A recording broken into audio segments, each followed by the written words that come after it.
Hi students आज तुम्हारे संगे आमी ब्लक मैट्रिक्स निये आलोचना करब। तो ब्लक मैट्रिक्स निये आलोचना करते जाबो केन बा ब्लक मैट्रिक्स आमादेर कि काजे लागबे सेटा निये आमरा एकटु बोले दिई। धरो तुम्हें एक बड़ो मैट्रिक्स देওয়া হলো 6 क्रस 6 10 क्रस 10 5 क्रस 5 এই সব ম্যাট্রিক্সগুলো দেখেই তো আমরা একটু ভিড়কে যাই যখন ডিটারমিনেন্ট বার করতে বলি। তো সেই ক্ষেত্রে আমরা কি করব, এই যে বড় বড় ম্যাট্রিক্সগুলোকে যদি ছোট ছোট ম্যাট্রিক্সে নিয়ে চলে আসতে পারি তাহলে আমাদের ডিটারমিনেন্ট বার করতে সুবিধা হবে। তো এই যে ছোট ছোট ম্যাট্রিক্সে আনবো অর্থাৎ পার্টিশন করে দেবো, বড় একটা ম্যাট্রিক্সকে ছোট ছোট ম্যাট্রিক্সে ভাগ করে দেবো, পার্টিশন করে দেবো, আলাদা আলাদা করে দেবো। তো সেটাকে আমরা বলবো ব্লক ম্যাট্রিক্স। তো ব্লক ম্যাট্রিক্সটাকে কী করে আনবো, কী করে না, ধরো একটা বড় ম্যাট্রিক্স দেওয়া আছে তোমাকে, কতগুলো হরাইজন্টাল লাইন বা কতগুলো ভার্টিক্যাল লাইন টেনে টেনে সেপারেট করবো। তো সেই সেপারেট করার পদ্ধতিটাকেই বলা হচ্ছে আমাদের ব্লক ম্যাট্রিক্স। যেমন ধরো দেখো এই তোমার একটা ম্যাট্রিক্স দিয়ে দিয়েছে, এই যে ম্যাট্রিক্সটা দিয়ে দিয়েছে তো এইটাকে আমরা প্রথমে দেখো একটা ব্লক করে নিচ্ছি, এইভাবে একটা ব্লক করে দিলাম, এইভাবে একটা ব্লক করে নিচ্ছি, এইভাবে দেখো আমরা একটা হরাইজন্টাল লাইন আর দুটো ভার্টিক্যাল লাইন টানলাম। তারপরে দেখো এই একটা ম্যাট্রিক্স তৈরি হয়েছে ছোট, এই একটা ম্যাট্রিক্স ছোট তৈরি হয়েছে, এটা একটা তৈরি হয়েছে, এটা এটা এটা এগুলো তৈরি হয়েছে। এখন দেখো এগুলো সবই কিন্তু একটা একটা সাব ম্যাট্রিক্স। তাহলে কী করে আমরা ব্লকটা কীভাবে তৈরি করছি না, কতগুলো হরাইজন্টাল এবং কতগুলো ভার্টিক্যাল লাইন ইউজ করে মেন ম্যাট্রিক্সটাকে পাট করে নিচ্ছি, অর্থাৎ পার্টিশন করে দিচ্ছি। এই যে পাট করে যে ম্যাট্রিক্স ছোটো ছোটো সাব ম্যাট্রিক্সগুলোকে পাচ্ছি এগুলোকে বলছি ব্লক অথবা সেল, এটা বলতে পারি। আর পুরো ম্যাট্রিক্সটাকে আমরা বলবো পার্টিশন ম্যাট্রিক্স বা ব্লক ম্যাট্রিক্স, এভাবে আমরা এটা বলতে পারি। এখন আমি এভাবে ব্লকটা করলাম, কিন্তু তুমি অন্যভাবেও ব্লক করতে পারো, শুধু যে এইভাবে করতে অন্য মানে নেই। ধরো তোমার মনে হলো স্যার আমি এই একটা করলাম আর এইভাবে করে দিলাম, এটাও ব্লক ম্যাট্রিক্স হবে। তো এই চারটা ম্যাট্রিক্স হলো তখন এটা একটা এটা একটা এটা একটা এটা একটা এটা পাট হয়ে গেল। তুমি যেভাবে খুশি তুমি ব্লকটা করতে পারো, কিন্তু তোমাকে খেয়াল রাখতে হবে যে এই যে হরাইজন্টাল আর ভার্টিক্যাল লাইন যেগুলো ইউজ করছি সেগুলো যেমন না এরকমটা হয়ে যায়, এরকমটা যেমন না হয়ে যায়, অর্থাৎ স্ট্রিক্টলি হরাইজন্টাল এবং স্ট্রিক্টলি ভার্টিক্যাল লাইন তোমাকে ইউজ করতে হবে, তবেই তুমি ব্লকটা করতে পারবে, নাহলে পারবে না। ঠিক আছে, বোঝা গেল ব্যাপারটা। এবার ধরো তোমাকে আমি একটা উদাহরণ দিয়ে দেখিয়ে দিয়েছি, দেখো এই একটা ম্যাট্রিক্স দিয়ে দিয়েছি 4 × 5 অর্ডারের, এটাকে দেখো আমি দুটো ভার্টিক্যাল এবং একটা হরাইজন্টাল লাইন দিয়ে ব্রেক করেছি, তারপরে 6টা ম্যাট্রিক্স পেয়েছি এবং 6টা ম্যাট্রিক্সের প্রথমটার নাম ফার্স্ট রো 1 2 3টে সেল A11 A12 A13, আর সেকেন্ড রো 2 1 2 2 2 3, এইভাবে আমরা ম্যাট্রিক্সটার নাম দিয়েছি। কারণ ম্যাট্রিক্স তো জানো তো ক্যাপিটাল লেটার দিয়ে লেখা হয়, ওই জন্য এটাকে লিখেছি, তার মানে কি এটা একটা সাব ম্যাট্রিক্স, ওই জন্য ক্যাপিটাল লেটার দিয়ে লিখেছি। ছিল 4 × 5 অর্ডারের, হয়ে গেল 2 × 3 অর্ডারের। তাহলে এই যে ব্লক করে করে আমরা ম্যাট্রিক্সটাকে তৈরি করলাম, এই জন্য এটাকে বলছি ব্লক ম্যাট্রিক্স। এবং দেখো ব্লকগুলো কি হলো, A11 যেটা সেটা 1 6 মাইনাস একটা কলাম ম্যাট্রিক্স, এর অর্ডার 3 × 1, এটা হচ্ছে 3 × 2 অর্ডারের ম্যাট্রিক্স, 3 × 2 অর্ডারের ম্যাট্রিক্স, 1 × 1 অর্ডারের সাব ম্যাট্রিক্স, 1 × 2 অর্ডারের সাব ম্যাট্রিক্স, 1 × 2 অর্ডারের সাব ম্যাট্রিক্স। তাহলে মেন যে বড় ম্যাট্রিক্সটা ছিল সেটাকে 6টা টুকরা করে আমরা পার্টিশন করে দিলাম, এর জন্য আমরা একে বলবো পার্টিশন ম্যাট্রিক্স বা ব্লক ম্যাট্রিক্স। ব্যাপারটা বুঝে ঠিক আছে। এবার হচ্ছে square block matrix. Square block ম্যাট্রিক্সটা কি না, স্কোয়ার ব্লক ম্যাট্রিক্স হতে গেলে 3টা কন্ডিশন তোমাকে ফলো করতে হবে। মেন ম্যাট্রিক্সটাকে স্কোয়ার হতে হবে 1 নাম্বার কন্ডিশন। 2 নাম্বার কন্ডিশন কি না, সমস্ত যে ব্লকগুলো তৈরি করছি সেই প্রত্যেকটা ব্লককে স্কোয়ার হতে হবে, এটা একটা কন্ডিশন। আর তৃতীয় কন্ডিশনটা কি না, ডায়াগোনাল বরাবর যে ব্লকগুলো থাকবে সেগুলোকেও স্কোয়ার হতে হবে, স্কোয়ার ম্যাট্রিক্স হতে হবে। এখন তোমার প্রশ্ন হচ্ছে স্যার 2 আর 3 তো একই রকম লাগছে, তাহলে স্যার 2 আর 3 আলাদা করে বলা দরকার হলো কেন, একটু পরে দেখাচ্ছি। তো দেখো আমি যে উদাহরণ দুটো দিয়েছি সেই উদাহরণটা, এটা তোমার ধরো 4 × 4 অর্ডারের একটা স্কোয়ার ম্যাট্রিক্স, তাহলে 1 নাম্বার কন্ডিশনটা হোল্ড হলো। এবং দেখো প্রতিটা যে যতগুলো ব্লকে আমি ভেঙেছি সবগুলোই দেখো স্কোয়ার ম্যাট্রিক্স 2 × 2 অর্ডারের, তোমার দ্বিতীয় নাম্বার কন্ডিশনটা হোল্ড হলো। এবং দেখো যে ব্লকে যে মানে ডায়াগোনালের যে দুটো ব্লক ম্যাট্রিক্স আছে সেগুলো কিন্তু স্কোয়ার, এই জন্য তৃতীয় কন্ডিশনটা হোল্ড হয়ে গেল। তাহলে এটা একটা স্কোয়ার ব্লক ম্যাট্রিক্স। ঠিক সেম কেস দেখো, এটা একটা আমি উদাহরণ দিয়ে দেখিয়েছি, এটা 6 × 6 অর্ডারের ম্যাট্রিক্সকে 9টা ব্লকে ভেঙেছি এবং প্রত্যেকটা স্কোয়ার সাব ম্যাট্রিক্সকে ভেঙেছি, এই জন্য এটা স্কোয়ার ব্লক ম্যাট্রিক্স। এখন ধরো তুমি আমি যদি এই উদাহরণটা দেখাই, এই যে 1 2 5 6 3 4 7 8 3 -1 0 1 2 5 2 -3, এইগুলো ধরো ম্যাট্রিক্স। এই ম্যাট্রিক্সটাকে যদি আমি ব্লক করি, কীভাবে ব্লক করছি, ধরো এইখানটা একটা দিলাম আর এইখানটা একটা দিলাম, এইখানটাই দিলাম আর এইখানটা দিলাম। তুমি দেখো ডায়াগোনালটা কিন্তু স্কোয়ার এসছে, তৃতীয় নাম্বার কন্ডিশনটা হোল্ড করেছে, আর মেন ম্যাট্রিক্সটা স্কোয়ার 1 নাম্বার কন্ডিশনটা হোল্ড করেছে।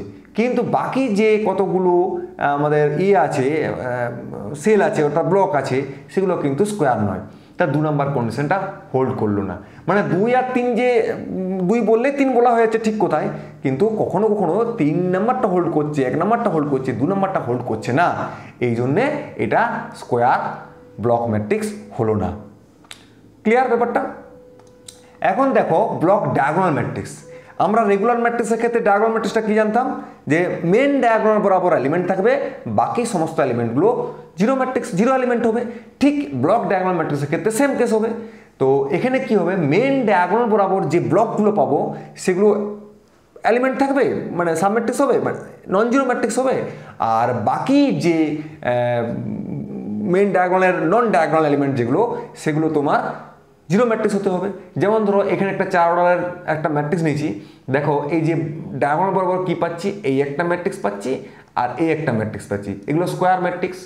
এবং দেখো যে নন ডায়াগোনাল এলিমেন্ট সেগুলো জিরো ম্যাট্রিক্স, তার জন্য এটা একটা ব্লক ডায়াগোনাল ম্যাট্রিক্স। এখন যে নন ডায়াগোনাল এলিমেন্টগুলো এটা যে স্কোয়ার হতে হবে এমন কোনো মানে নেই, তার জন্য দেখো নিচে একটা উদাহরণ দিয়েছি।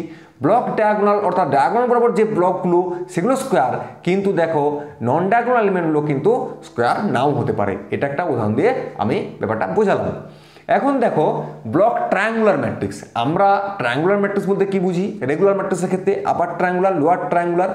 তো আপার ট্রায়াঙ্গুলার ক্ষেত্রে মানে কি, মেন ডায়াগোনালের নিচে যে এলিমেন্ট থাকবে সেগুলো জিরো, আর লোয়ার ট্রায়াঙ্গুলার ক্ষেত্রে মেন ডায়াগোনাল উপরে যে এলিমেন্ট থাকবে সেগুলো জিরো। আর এখানে কি হবে, জিরো ব্লক ম্যাট্রিক্স হয়ে যাবে। ওখানে যেমন জিরো এলিমেন্ট হতো রেগুলারের ক্ষেত্রে, ব্লকের ক্ষেত্রে ব্লক হয়ে যাবে। যেমন ধরো ব্লক আপার ট্রায়াঙ্গুলার ক্ষেত্রে এইটা হচ্ছে আমাদের মেন ডায়াগোনালটা, তাহলে আপার ট্রায়াঙ্গুলার মানে নিচে যে এলিমেন্টটা থাকবে, নিচে যে ব্লকটা থাকবে সেটা জিরো ব্লক ম্যাট্রিক্স হবে। ঠিক লোয়ার ট্রায়াঙ্গুলার ক্ষেত্রে মেন ডায়াগোনালের উপরে যে ম্যাট্রিক্স থাকবে সেটা জিরো ম্যাট্রিক্স হতে হবে। এটা হচ্ছে ব্লক ট্রায়াঙ্গুলার ম্যাট্রিক্স। এখন আমরা ব্লক ম্যাট্রিক্সের যখন ডিটারমিনেন্ট বার করতে যাব, তখন এটাকেও আমরা দুটি ভাগে ভেবে বার করব। একটা ভাগ করব কি, ডায়াগোনাল আপার ট্রায়াঙ্গুলার, লোয়ার ট্রায়াঙ্গুলার। কেন না, এই ম্যাট্রিক্সগুলোর ক্ষেত্রে যখন আমরা ডিটারমিনেন্ট বার করি তখন কি হয়, ডিটারমিনেন্ট বার করলে ডায়াগোনাল বরাবর যে এলিমেন্ট থাকে তাদের গুণফলের সঙ্গে সমান হয়ে যায়। ওই জন্য এটাকে একটা ভাগ করলাম আর বাকিগুলোকে একটা ভাগ করছি। ঠিক এখানেও সেম কেস, দেখো কি করছি। এখন তোমাকে একটা ব্লক ডায়াগোনাল ম্যাট্রিক্স দিয়েছি, এ জিরো ম্যাট্রিক্স আর 0D। তো এক্ষেত্রে ডিটারমিনেন্ট কি হবে, ব্লক যে ডায়াগোনাল বরাবর যে ব্লকগুলো থাকবে তাদের ডিটারমিনেন্ট ভ্যালুর সঙ্গে সমান। দেখো তোমাকে যে উদাহরণটা, যে অঙ্কটা করতে দেওয়া আছে, এটা তুমি প্রথমে কি করবে, এটা টুক করে এইটিকে ব্লক করে নিবে। তাহলে দেখো এটা একটা ব্লক ডায়াগোনাল ম্যাট্রিক্স, তাহলে এর যখন ডিটারমিনেন্ট বার করবে তখন কি হবে, এর ডিটারমিনেন্ট ভ্যালু ইন্টু এর ডিটারমিনেন্ট ভ্যালু। তাহলে কি হবে, এটা ডিটারমিনেন্ট ভ্যালু হচ্ছে -5 আর এর ডিটারমিনেন্ট ভ্যালু হচ্ছে -2, অর্থাৎ তোমার হয়ে গেল 10। দেখো কত সহজে আমরা একটা 4 অর্ডারের ম্যাট্রিক্সকে ব্লক ডায়াগ্রাম করা থাকলে আমরা টুক করে ডিটারমিনেন্টটা বার করে নিতে পারছি। এখন দেখো এখানে দেখো একটা উদাহরণ দিয়ে আমি দেখিয়েছি, এটা বড় একটা ম্যাট্রিক্স নিয়েছি 6x6, এটাও কিন্তু ডায়াগোনাল ম্যাট্রিক্স আছে। দেখো এইটা একটা ব্লক, এটা একটা ব্লক আর এটা একটা ব্লক, বাকিগুলো হচ্ছে জিরো ম্যাট্রিক্স আছে। তাহলে এর যখন ডিটারমিনেন্টটা বার করবো, তাহলে এর ডিটারমিনেন্ট ভ্যালু, এর ডিটারমিনেন্ট ভ্যালু, এর ডিটারমিনেন্ট ভ্যালুর সঙ্গে গুণ করলে যেটা হবে সেটার সঙ্গে সমান হবে। দেখো বার করা আছে, দেখে নাও। আর কিন্তু আপার ট্রায়াঙ্গুলার, লোয়ার ট্রায়াঙ্গুলার ক্ষেত্রে কি হবে, ওই একই কেস হবে। ধরো এই যে তোমাকে একটা আপার ট্রায়াঙ্গুলার ম্যাট্রিক্স দেওয়া হয়েছে, এটাকে তুমি প্রথমে ব্লক করে নেবে, এইভাবে একটা টেনে দাও, এটা একটা টেনে দাও, তাহলে এইখানটা একটা লাইন টেনে দাও আর এইখানটা একটা লাইন টেনে দাও। দেখো এটা একটা আপার ট্রায়াঙ্গুলার ম্যাট্রিক্স, ঠিক আছে না। তাহলে ব্লক আপার ট্রায়াঙ্গুলার ম্যাট্রিক্সের ক্ষেত্রে ডিটারমিনেন্ট ভ্যালু কি হবে, সেই ডায়াগোনাল বরাবর যে ব্লকগুলো থাকবে সেই ব্লকগুলোর ডিটারমিনেন্ট ভ্যালু বার করে গুণ করে সঙ্গে সমান হবে। তাহলে ডিটারমিনেন্ট এম সমান, তাহলে কি হবে, এর ডিটারমিনেন্ট ভ্যালু মানে হচ্ছে 5, এর ডিটারমিনেন্ট ভ্যালু মানে হচ্ছে -6, এর ডিটারমিনেন্ট ভ্যালু 6, তার মানে তোমার হচ্ছে -180। তাহলে এইভাবে কিন্তু আমরা এটা যেমন আপার ট্রায়াঙ্গুলার, লোয়ার ট্রায়াঙ্গুলার ক্ষেত্রেও বার করে নিতে পারলাম। একটা উদাহরণ দিয়ে দিলাম, বাকি নিজে বুঝতে পারছো নিশ্চয়ই। এরপরে যখন কোনো ডায়াগোনাল বা আপার ট্রায়াঙ্গুলার বা লোয়ার ট্রায়াঙ্গুলার দেওয়া থাকবে না, তখন সেক্ষেত্রে কি করবে, দেখো এক্ষেত্রে আমরা 4টা ব্লকে ভেঙে নিচ্ছি এ বি সি ডি করে। এক্ষেত্রে ডিটারমিনেন্ট হবে determinant of AD minus BC. এটা তখনই সম্ভব হবে যদি এই নিচের যে দুটো ব্লক আছে তারা কমিউট প্রপার্টি হোল্ড করে, অর্থাৎ সিডি সমান ডিসি হয়। এখন দেখো তোমাকে যে অঙ্কটা দেওয়া হয়েছে এটাকে আমি প্রথমে এটা ব্লক করে নেবো। ধরো তোমাকে এটা প্রথমেই আমি একটা এ বরাবর ভেঙে নিচ্ছি আর এ বরাবর ভেঙে নিচ্ছি। তাহলে এটার নাম, এই ব্লকটার নাম দিয়ে দাও এ, আর এই ব্লকটার নাম দিয়ে দাও বি, এই ব্লকটার নাম দিয়ে দাও সি, আর এই ব্লকটার নাম দাও ডি। তাহলে তুমি আগে দেখে নাও তো সিডি সমান ডিসি হচ্ছে কিনা। সিডি মানে কত হচ্ছে দেখো তো, না 3 6 6 3, আর ডিসি সমান দেখে নাও, উল্টিয়ে গুণটা করে দিবে, এটাও দেখো 3 6 6 3 হচ্ছে, আমি দেখতে পাচ্ছি। তার মানে সিডি সমান ডিসি হয়ে গেল। তার মানে আমি এই পদ্ধতিতে ডিটারমিনেন্ট ভ্যালুটা বার করতে পারবো। তাহলে ডিটারমিনেন্ট এম এক্ষেত্রে কি হবে, ডিটারমিনেন্ট এম হবে ডিটারমিনেন্ট ইন্টু এডি মাইনাস পিসি। তো ডিটারমিনেন্ট এডি, এডিটা এবার তুমি গুণ করো, এর সঙ্গে ডি এর গুণ মানে কত হচ্ছে বলো তো, এডি এখানটা বার করে নিতে পারো, এডি সমান হচ্ছে 3 4 0 1 আর 1 2 2 1 এ ডি। তার মানে তোমার 3 1 কে 3 4 2 8 মানে 11, 6 আর 4 মানে 10, 2 1, আর এটা এডি হলো। আর এবারে বিসি, বিসিটা কি না 1 2 1 0, আর সি মানে হচ্ছে 3 0 0 3। তাহলে এটা গুণ করলে তোমার দাঁড়াবে কি 1 3 3 6 0 0। এবারে এডি মাইনাস বিসি মানে এই ম্যাট্রিক্সটার বিয়োগ করে দাও।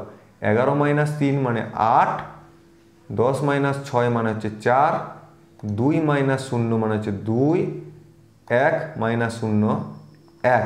এবারে এর ডিটারমিনেন্ট ভ্যালু, তাহলে 8 মাইনাস 8 সমান 0। তো কোথাও কি ভুল মনে হলো কি, কোথায় দেখে নিও, এইভাবেই হবে। তো এটা হচ্ছে তোমার ডিটারমিনেন্ট ভ্যালু, এভাবে বার করতে হয়, ঠিক আছে না। এবার দেখো তোমার একটা অঙ্ক করে দিয়েছি, এম সমান হচ্ছে তোমার এরকম একটা 4 অর্ডারের ম্যাট্রিক্স দিয়েছি।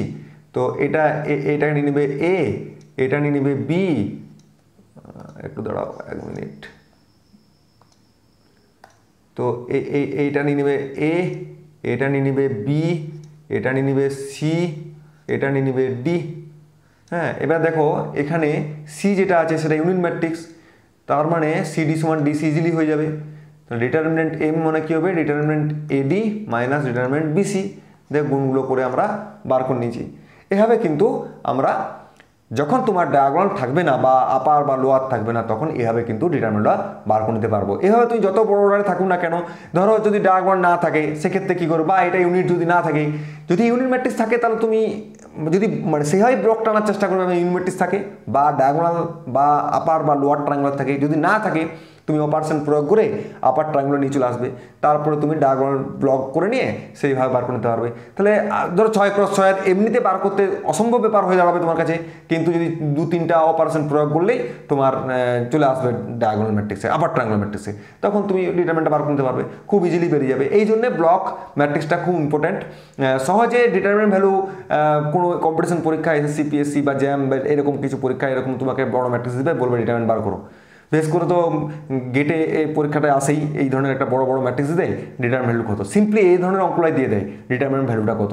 তো সেক্ষেত্রে তোমাকে এইভাবে ইউজ করে বার করতে হবে, ঠিক আছে।